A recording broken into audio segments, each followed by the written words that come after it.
and gentlemen, sa 95.5 Pinas FM, once again, SB19! Yeah!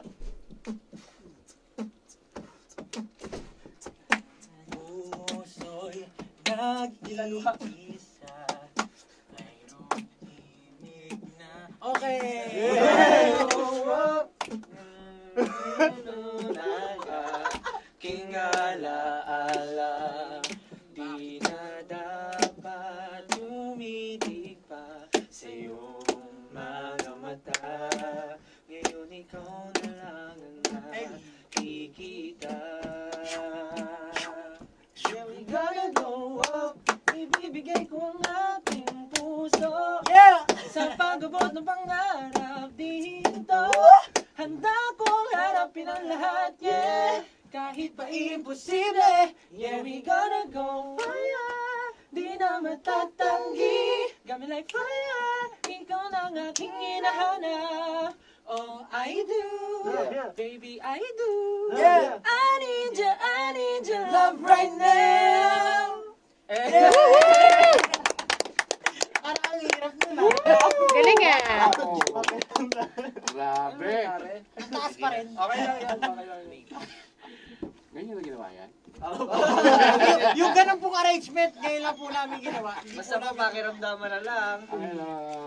Ay, nakakatuwa kayo mga guys. And anyway, nandito tayo para mag-promote pa ng something else. Would you like to make mention of that? Kung ano ba yung gusto natin ipaalam sa ating mga Kapinas ngayong araw na ito? Ano ba kayong mga gusto ipaalam pa? Marami po.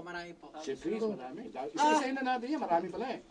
Kasi po, na-udlot po or na-postpone po yung mga schedules po ng free nationwide concert po namin na Get in the Zone. Sandali. Opo. Talaga? Opo, meron po kaming free concert. Bumili na ako ng ticket nun ah.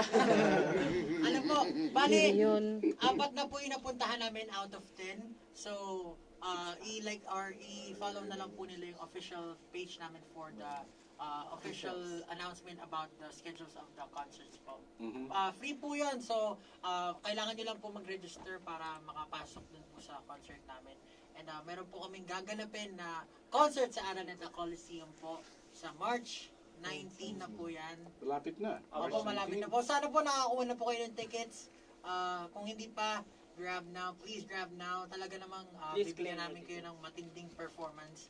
Tapos meron din po kaming gaganapin na tinatawag naming first fan meeting with our fans po na 18. That's called SB19X18 first fan meeting. Nagaganapin po sa Resorts World Manila, Newport Performing Arts Theater. Yes. Resorts World Manila. So March 28 na po yan. For details, just check out our social media.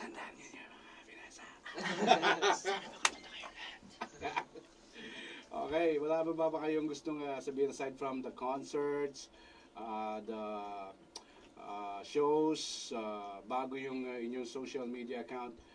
Siyempre naman, nagiging inspirasyon kayo sa mga kabataan na gustong masundan yung yapak ninyo.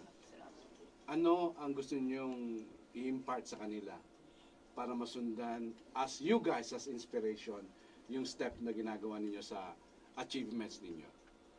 Siguro po, unang-una po sa lahat, wag po silang matakot mag-try ng mga bagong, kumbaga kung yung talent po nila, wag po silang matakot i-share sa mundo, sa lahat ng tao. Kasi po kami dati, kalibaliktaran po yung iniisip namin, natatakot po kami na baka hindi kami matanggap ng mga Filipinos. Okay. Pero ngayon po parang kabaliktaran yung nangyari, super nagiging successful na po kami, marami po nagmamahal sa amin. So sa mga gusto po sumubok na sa ganitong industry or mga bagong talents po or bagong klase ng industry na gusto na pasukin, wag po sila matakot, pag-igihan lang po nila.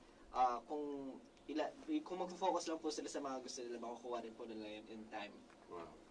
Additional thing that you'd like to say? Ako po, para sa akin, kung hindi man patungo sa performing yung gusto nilang mangyari sa buhay. Okay. Para po sa akin, ang kailangan lang po nila, dedikasyon. Tapos kung meron po talaga silang dinidesire na bagay, talagang pag sinat talaga nila yung puso't isipan nila dun sa bagay na yun, in time po mangyayari po yun. Basta gawin lang nila lahat ng mga kaya nila.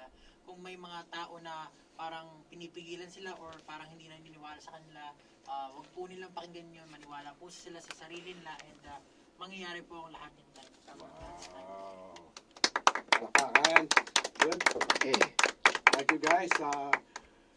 Social media accounts para masundan kayo ng ibang mga fans ninyo may dadagdag sa fandom ninyo.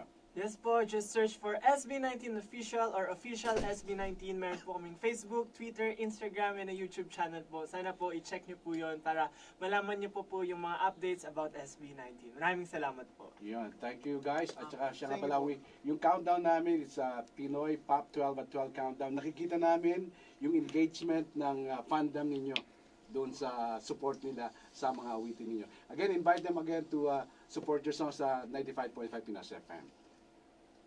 Yes po, ayun po yung song po namin na Alab. Tulad nga po ng sabi, magsi 6 weeks na po siyang nasa top 1. Maraming salamat po. Sana patuloy lang po kayo sa pagboto ng awitin namin. Awitin nating lahat, yun po. Sana patuloy niyo pong iboto para manatili po tayong top 1. Siyempre, salamat po dahil po sa inyo kaya nananatili po tayong top 1. Sana patuloy lang po yung pagsuporta niyo sa amin. Sabay-sabay po tayong hangat. Maraming salamat po. We love you. Salamat po. And of course po, gusto rin po namin magpasalamat sa Pinas FM.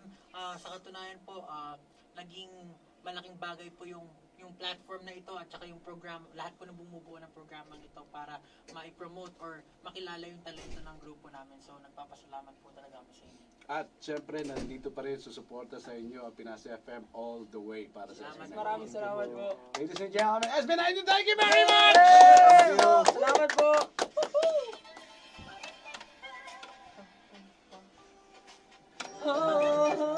Hindi mo na sila pinakanta. Pinakanta ko na nga. Yun yun. Ay, itong Alab. Ayan, sige, sige. Girl, I'm done. Di ka na maalis sa isipan ko. Pagkatapos yan, ha? I feel so alone, but I can't just keep on singing this song. Gotta get you love.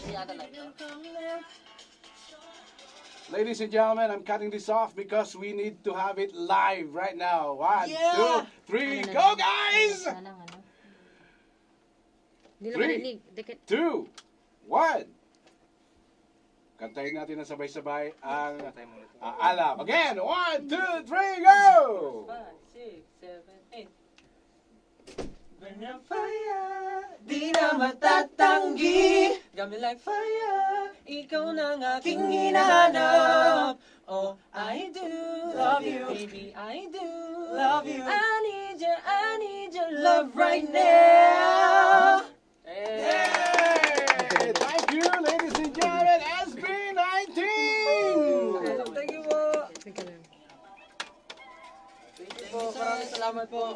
So, akala ko yung mapang-NS mo na sila eh. Thank you po. Oo, nung pinatugtog mo. Akala ko, nung... Live. ano na, hindi. Nasabay nila yung kanta. Yes,